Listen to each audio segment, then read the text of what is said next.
देखो, अगर गहराई की बात की जाए तो साधनाएं दो उद्देश्यों से की जाती हैं।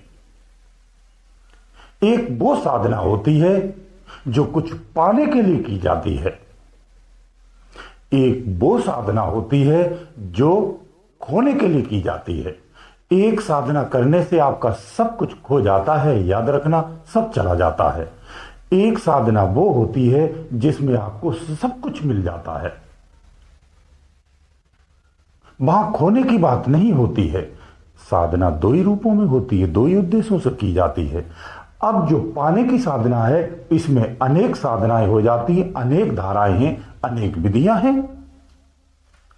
ऐसे ही खोने की जो साधना है, इसमें भी कुछ गिनी चुनी धाराएं हैं, बहुत सारी नहीं हैं। एक या दो साधनाएं हैं, तीन हैं और चार हैं। चार से ऊपर नहीं है। ये खोने की साधना है। होता यह है, अक्सर हम जीवन में क्या करते हैं कि खोने की साधना में पाने की लालसा रखते हैं। उद्देश्य हमारा पाने का है, साधना हम खोने की करते हैं। ऐसे साधकों के साथ क्या होता है कि ऐसे साधक जब साधना करते हैं तो उनका सब जाने लगता है, खोने लगता है।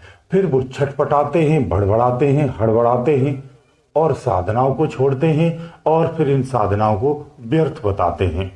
इसलिए साधना से पूर्व आपको सही जानकारी होना चाहिए। आप किस उद्देश्य के लिए कर रहे हो, उसके उद्देश्य के लिए यही विधि है कि कोई दूसरी विधि है।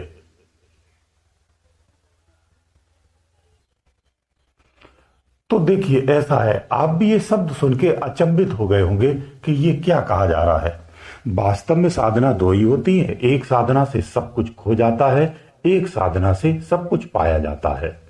साधना जो गहराई से की जाती है, उनके परिणाम यही होते हैं।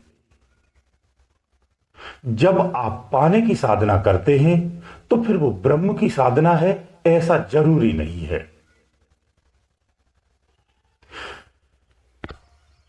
लक्ष्य निर्धारण के बाद ही जब हम साधना करते हैं तो हम अपने उद्देश्यों को सही से प्राप्त कर पाते हैं और संतुष्टि भी रहती है।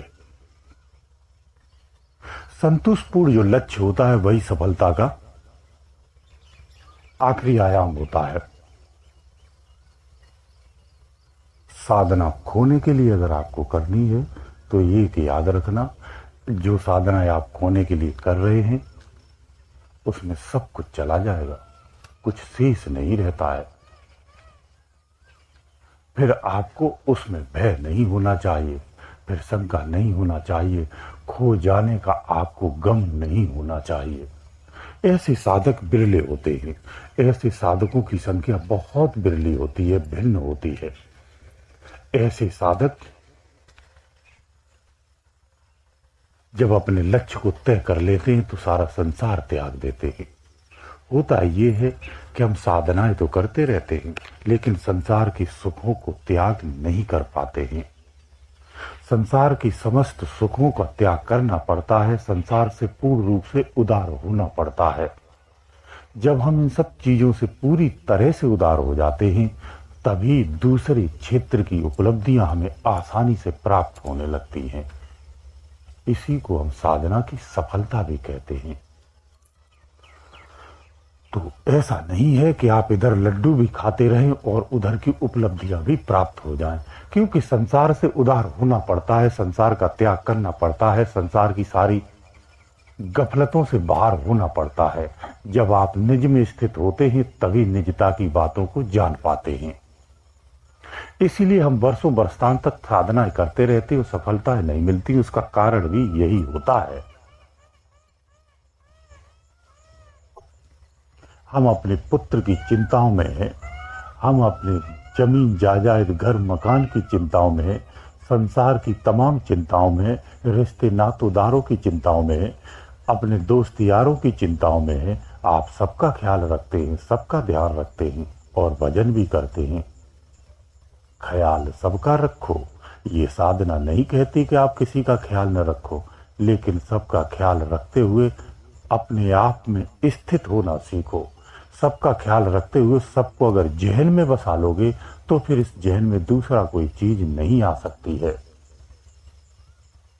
एक किराएदार की तरह संसार में रहना। अगर इस तरह से आप जीवन जीते हो कि ये संसार मेरा नहीं, दूसरों का है, दूसरे का है, मेरा कुछ भी नहीं है, ये धारणा अगर आप मजबूत कर लेते हो तो संसार से उदार हो सकते हो, जो बहुत आसान है।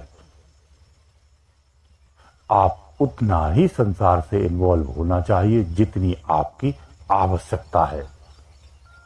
तब आप संत मत में आ सकते हैं, तब आप अंतर से शांत हो सकते हैं।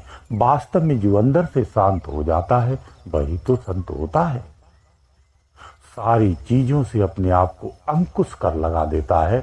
बाहर की जितनी भी चीजें हैं जो आपकी साधना में, परमात्मा प्राप्ति में बाधक है, उन सब चीजों पे अंकुश लगा ले, वो शांत हो जाता है और अंत में वही संत बनता है। इसलिए मैं आज स्पष्ट रूप से आपसे कह देता हूं, जितने भी साधक जो साधनाएं कर रहे हैं, अगर आप गहरी साधनाएं करेंगे, अंदर में गहराई में उतरेंगे तो संसार छूटेगा, और छूटेगा ही नहीं, छूट जाता है। फिर आप संसार के लिए छटकते हैं कि मेरे साथ ऐसा हो गया, वो मुझसे बात नहीं करता है, वो मुझसे विरोधी हो गया है, मेरे को दरिद्रता आ गई है, वो इस तरह से सम्मान नहीं था, सम्मान भी चला जाता है। क्योंकि संसार से जब आप कट जाओगे, उनसे ताल नहीं रखोगे तो सम्मान की भी क्षति होती है। ये साधनाएं संसार से भिन्न होती हैं, ये याद रखना। संसार इसे नहीं समझ पाता है। आपकी इन समस्त क्रियाएं इस संसार के समझ से परे होती हैं, इसलिए भी वो आपको इन सब चीजों को स्वीकार नहीं कर पाता है। जब आप सफल हो जाते हैं तो फिर संसार आपको सलाम करता है, ये भी निश्चित है। तो इस मार्ग पर अगर आपको चलना है तो पहले सब कुछ खो जाता है, यहां तक कि आपका स्वास्थ्य भी कभी कभी चला जाता है, इतना भी होता है। जब सब खो जाता है तो ये भी गारंटी है, जब सब कुछ खो देते हो तो आप कुछ पा जाते हो। जो खो के पाता है वही वास्तव में सचमुच पाता है। जो सब कुछ खो करके नहीं पाता है, उसे वास्तव में जो उसे पाना था वो उसे प्राप्त नहीं होता है।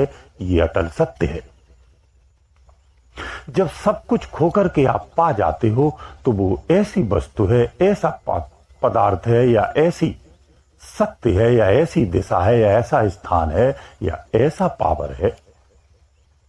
पावर शब्द कहना सबसे अच्छा होगा कि वो ऐसा पावर है, जब वो पावर मिलता है तो सारा संसार तुम्हारे अधीन हो जाता है। फिर आपने जितना भी कुछ खोया था वो सब वापस मिलता है, सूद सहित मिलता है, इंटरेस्ट के साथ मिलता है।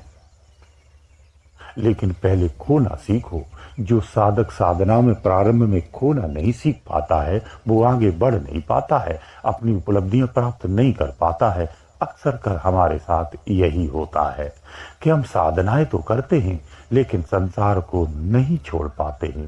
संसार तो छोड़िए, कुछ जरूरी चीजें अपने शरीर की होती वो भी हम नहीं छोड़ पाते हैं। जब भजन करते हैं तो भजन छुड़ाने लगता है, जब भजन करने से छूटने लगती हैं तो हम उन्हीं की छूटी हुई चीजों के लिए बिलबिलाते हैं, तड़पते और परेशान होते हैं। फिर अपने गुरुओं के पास जाकर के उन्हें परेशान करते हैं। यानी कुल मिला के आप सही मार्ग पर नहीं चल पाते हैं। इसलिए साधना की समझ होना आवश्यक होती है। आपको ये दृढ़ निश्चय करना चाहिए कि अगर आप गहरी साधनाएं करते हैं तो आपके सगे संबंधी भी आपसे दूर हो सकते हैं, कुछ दिनों के लिए हो सकते हैं, क्योंकि आपकी दुनिया भिन्न है, आपका कार्य उनसे भिन्न है, आपके उद्देश्य उनसे भिन्न है, आपका मार्ग उनसे इसीलिए भिन्न हो जाता है। जब अलग अलग मार्ग हो जाते हैं तो विचारों में परिवर्तन आता है। जब विचारों में मतभेद हो जाता है तो रिश्तों में भी कभी कभी कड़वाहट आ जाती है। इसके लिए आपको बेफिक्र होना चाहिए, आपको अपनी केवल साधना पर फोकस करना चाहिए। गहरी ध्यान की साधना करने से मैं पुनः कहता हूं, सब कुछ चला जाता है। फिर आपको अफसोस नहीं होना चाहिए, रोना धोना नहीं करना चाहिए। ये भी गारंटी है कि सब जाने के बाद वापस सब मिलता है। फिर आप शहंशाह की तरह रहते हैं। फिर ये संसार आपको प्रभावित नहीं करता है, आप भी इनसे प्रभावित नहीं होते हैं। फिर वो अवस्था आ जाती है। इसलिए लक्ष्य प्राप्ति तक आपको एक दृढ़ निश्चय होकर के एक अभ्यर्थी और एक विद्यार्थी की तरह साधना करनी चाहिए। जब तक लक्ष्य को प्राप्त नहीं होते हैं तब तक लगा रहना चाहिए। गुरुदेव दयालु।